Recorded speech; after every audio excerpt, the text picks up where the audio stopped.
गंगाईला बरं वाटलं, माझी चिंता मिटली. आज शांत झोप लागल मला. हा, हे डोळ्यात घालायचं आहे. हा,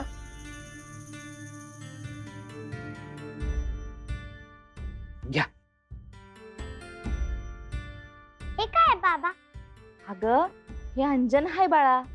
याने डोळे स्वच्छ राहतात आणि झोप बी छान लागते.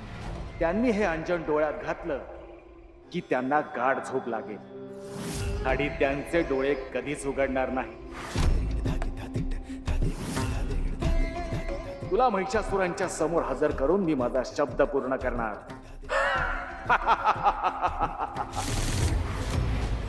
आई ग, हे काय होतंय?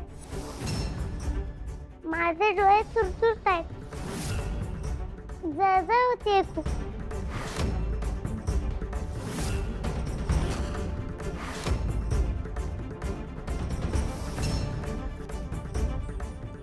अरे काय होतंय? माझे डोळे चुरचुरत आहेत.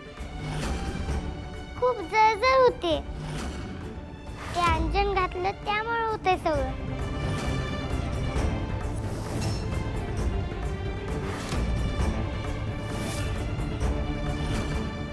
आई ग, माझे डोळे. काहीच दिसत नाहीये मला.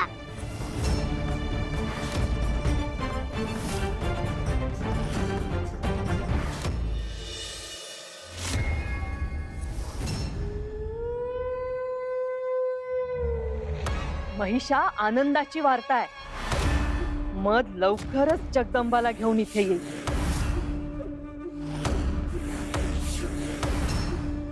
तो सांगावा आम्हालाही मिळालाय तिथे माता. आणि तरीही तू शांत आहेस? आश्चर्य आहे.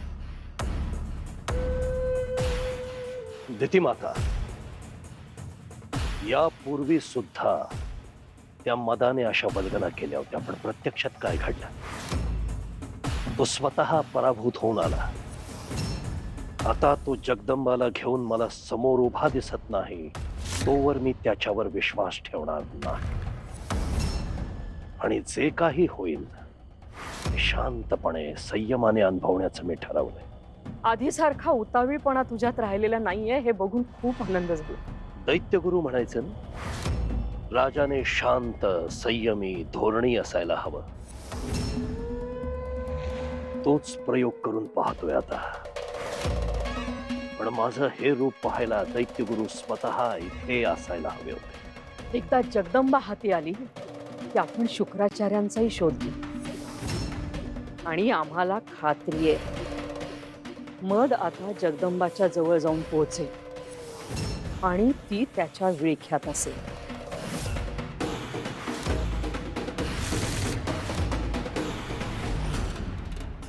आई बाबांनाही त्रास होत असणार, पण ते झोपेत आहेत. काय करू मी? आई, बाबा. काय जगदंबा?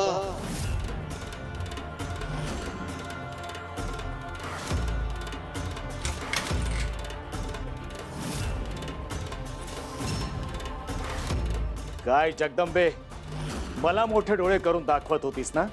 आता बघ, तुझेच डोळे तुझ्यापासून हिरावून घेतलेत मी. कायमची अंध झालीयस तू. तुझं भांडण माझ्याशी आहे ना? मग त्यांना त्याची शिक्षा का देतोय? तू माझ्यासोबत यावीस म्हणून आणि माझ्यासोबत आली नाहीस तर तुझी आणि तुझ्या आई वडिलांची दृष्टी परत कधीच येणार नाही. तुमचे हाल होतील आणि मी तुला कधीही उचलून घेऊन जाऊ शकतो. तू स्वतःच्या मर्जीनं आलीस तर त्रास कमी होईल एवढं नक्की. तुझे आई बाबा दोघेही घोर निद्रेत आहेत. तू स्वतःच निर्णय घे आणि ये. पुढच्या 2 घटिकांमध्ये माळरानावर ये. तू हुशार आहेस, नक्की येशील याची मला खात्री आहे.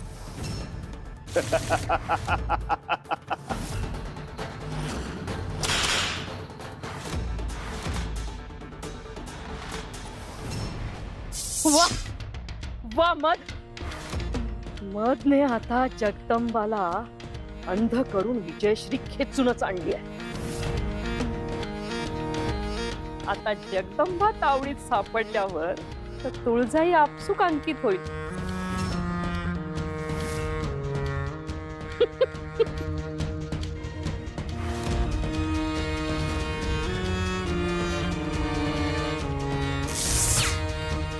शुंभा, या शुभवार्तेनं तुला आनंद झालेला दिसत नाहीये. दैत्यमाता तुळजा जर इथे आली तर ती आमची सवत होईल. सवतीचं दुःख तू आम्हाला नको सांगू. आमच्या पतीच्या 13 पत्नी होत्या. कायम अन्याय सहन केलाय, पण आम्ही रडत बसलो नाही. आम्ही आमचा संताप, आमची जिद्द, हे सगळं आम्ही आमचा नातू महिषा याच्यामध्ये पेरलं. आमचा नातू आता त्रैलोक्याचा स्वामी आहे आणि तू त्याची स्वामिनी आहेस. आणि तूही हे असे दुःखाचे कड काढत बसण्यापेक्षा स्वतःला मोठं कर. ठीक आहे, सध्या तरी त्या जगदंबाची वार्ता असून नरेशांना सांगायलाच हवी. थांब शुंभा. महिषा सध्या धीरानं वागतोय. मत जगदंबाला घेऊन महालाच्या दाराशी येऊ दे. आम्ही वचन देतो तुला. मग ही सुवार्ता तूच महिषाला सांगशील. आत्ता नको. ठीक आहे.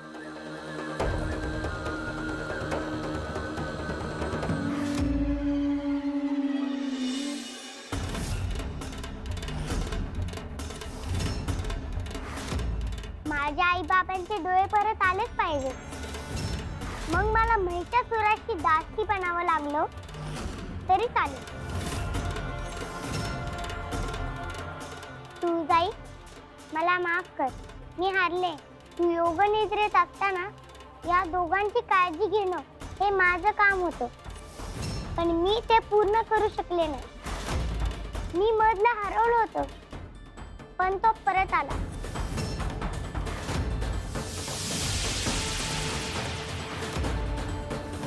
मानवी मनातील रिपूंचं शमन करण्यासाठी ही विद्या कामी येते.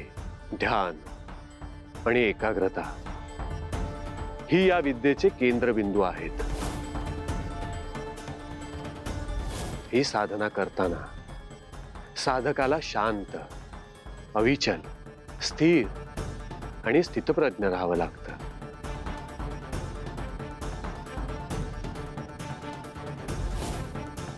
या गोंधळात मी एक महत्वाची गोष्ट विसरले कशी? महादेवांनी मला एक दिव्य दृष्टी दिली आहे. डोळ्यांनी जे दिसत नाही तेही मी पाहू शकते. योग विद्येचा वापर करून मला याचं उत्तर आता शोधावंच लागेल.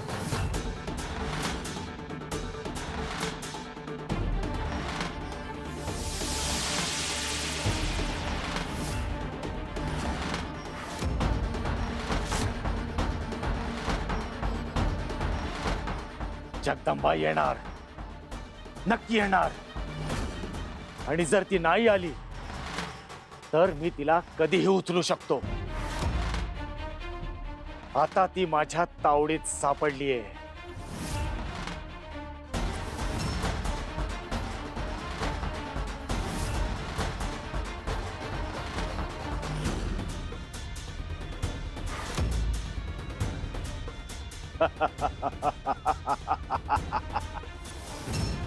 आलीस? चल, तुला असुर नरेशांकडे घेऊन जातो. हो, पण त्याच्या आधी तू माझ्या आई वडिलांना बरं कर. त्यांची दृष्टी परत दे. ते मी आत्ताही करू शकतो, पण जर तू काही हुशारी केलीस तर बघ, मग त्यांना कोणीही वाचवू शकणार नाही.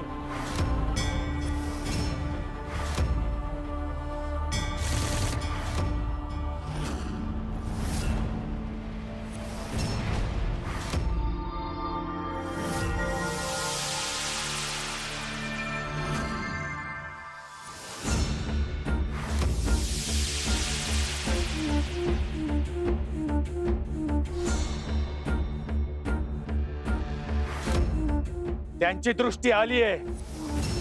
मुक्त केलंय मी त्यांना. आता चल, तुला बंदिवान करून न्यायची वेळ आलीये. थांब.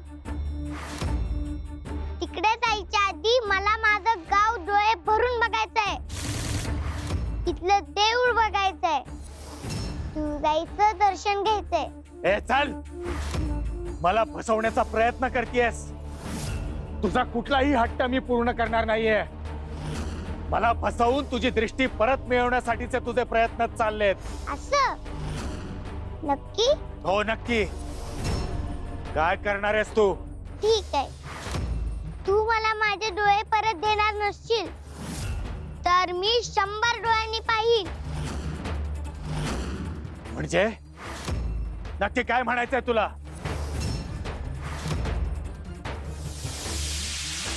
आई राजा उदो उदो, आई राजा उदो उदो, आई राजा उदो उदो, आई राजा उदो उदो, आई राजा उदो उदो.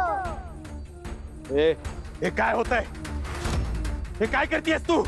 ब्रह्मांडात त्यांनीच मला याबद्दलचा मंत्र दिला होता.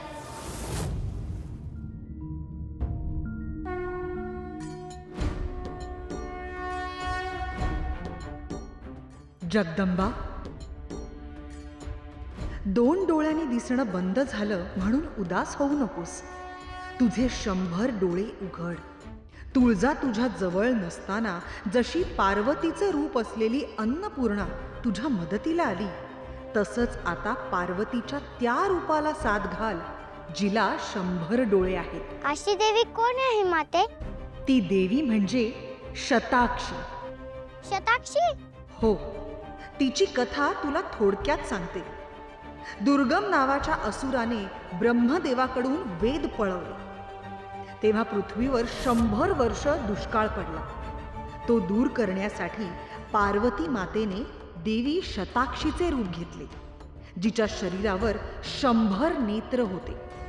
त्या नेत्रांनी निर्माण झालेल्या अश्रूंमधून धरती पुन्हा पहिल्यासारखी हिरवीगार, सुजलाम सुफलाम झाली. या शताक्षी देवीची शक्ती अफाट आहे. तुझ्या तुळजाईला साथ घाल. या 100 नेत्रांची दिव्य दृष्टी तुलाही लाभेल. आई राजा उदो उदो, आई राजा उदो उदो.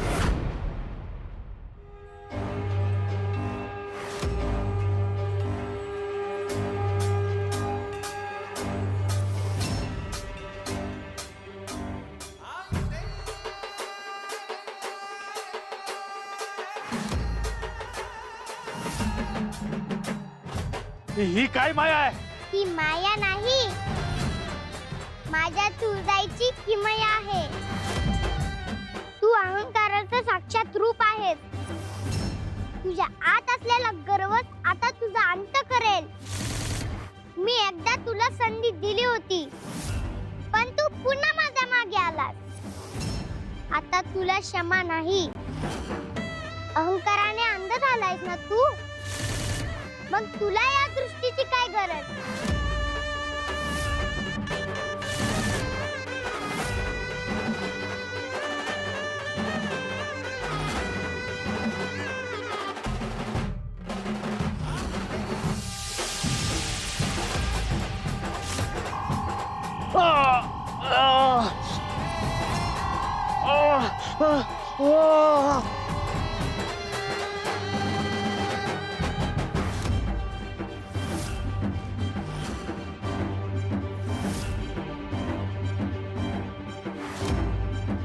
माझी दृष्टी, मला काहीच दिसत नाहीये. जगदंबे, जगदंबे, मला काहीच दिसत नाहीये. माझी दृष्टी.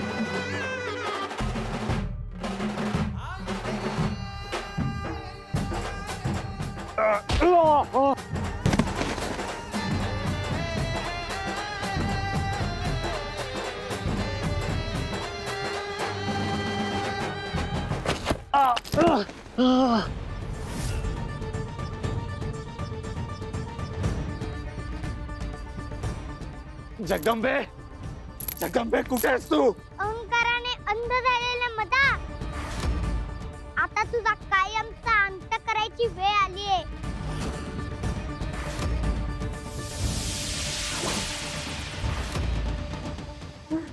नाही देवी, देवी मला क्षमा कर. माझा अंत करू नकोस देवी. मला मान्य आहे, अहंकाराने मी भरकटलो गेलो होतो. तू मला अंध करून माझे डोळे उघडलेस. मला क्षमा कर. मी तुला शरण आलोय देवी. माझा तुझ्यावर विश्वास नाही. नाही, मी खरं बोलतोय. मी महिषासुरांना सांगितलं होतं की मी तुला त्यांच्याकडे घेऊन जाईल, नाहीतर आयुष्यभर त्यांच्या पायाखालची गादी बनून राहील. मला त्यांच्या पायाशी राहण्यापेक्षा तुझ्या चरणाची राहणं केव्हाही पसंत आहे. मला तुझ्या चरणाची घे देवी माते, तुझ्या चरणाची घे. मी नेहमीच तुझ्या पायाखालची गादी बनून राहील. मला तुझ्या चरणाची घे, तुझ्या चरणाची घे.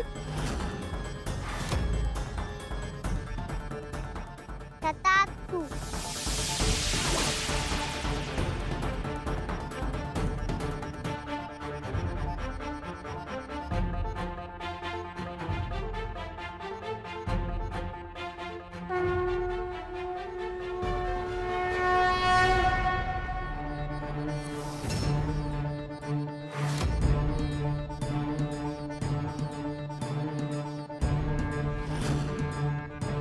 माते, कुठे आहात तुम्ही?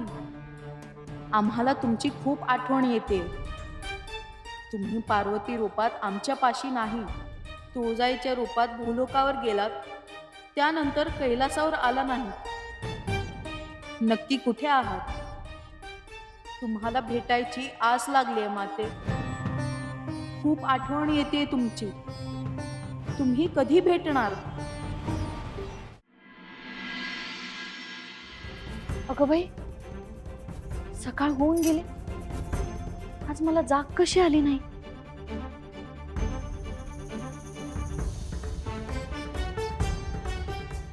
जगदंबा, तू आमच्या आधी उठलीस? हो, तुम्हाला त्या साधू बाबाच्या अंजनामुळे जास्त झोप लागली असणार. हा, वय वय असेल. पण साधू बाबा कुठे आहेत? आहोत ते नाही आहेत. पहाटेच गाव सोडून निघून गेले. गाव सोडून निघून गेले? हो, मला म्हणाले त्यांचं इथलं काम झाले म्हणून ते निघाले. अगं पण गाव सोडून गेले कुठं? मी नेहमीच तुझ्या पायाखालची गादी बनून राहील.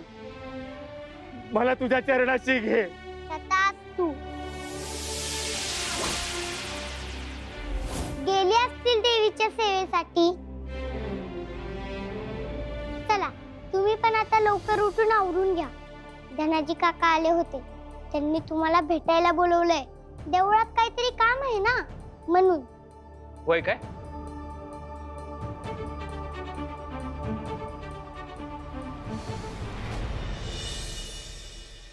धनाजीराव, तुम्ही भेटाय बोलवल्याचा निरोप मिळाला.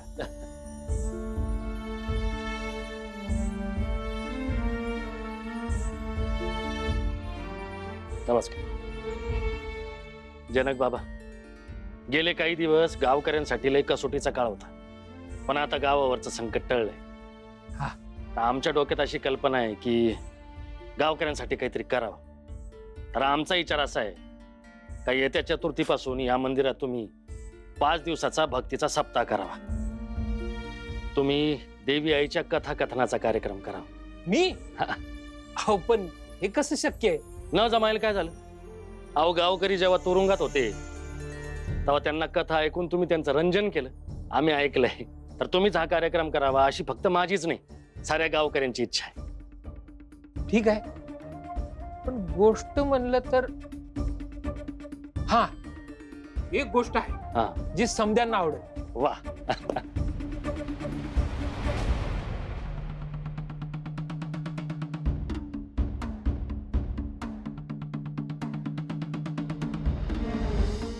पिताश्री,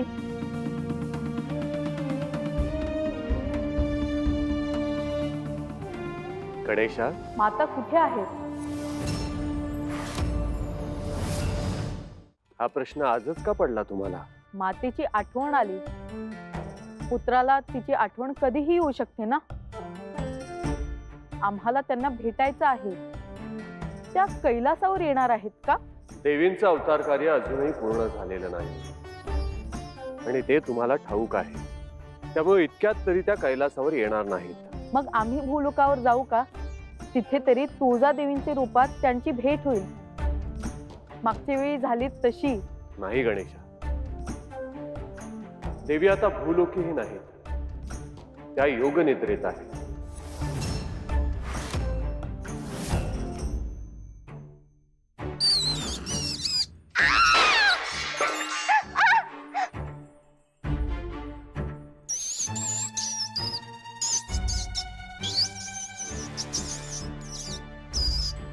अगं हसतेस काय गधळे? केवढा मोठा उंदीर आहे त्यो, पळव की त्याला. ए हट हट. काय ग बाई, केवढी घाबरले होते मी. केवढा मोठा उंदीर होता. काम करायला गेले आणि वळून बघते तर समोर उभा हा. एवढे उंदीर कुठून आले कुणास ठाऊक. आई, अगं उंदीर येतच असतात अधून मधून. नाही ग, हा जरा वेगळाच होता. सारखा माझ्याकडे टुकू बघत होता आणि गावातल्या बायका बी सांगत होत्या की गावात लई उंदीर झालेत म्हणून. थांब, मी ह्यांना सांगून येते. अव,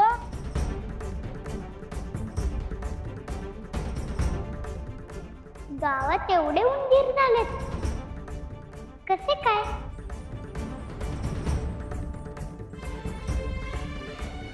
एकदम एवढे उंदीर दिसण्याचे काय कारण असेल? आणखी कुणी येणार असते का?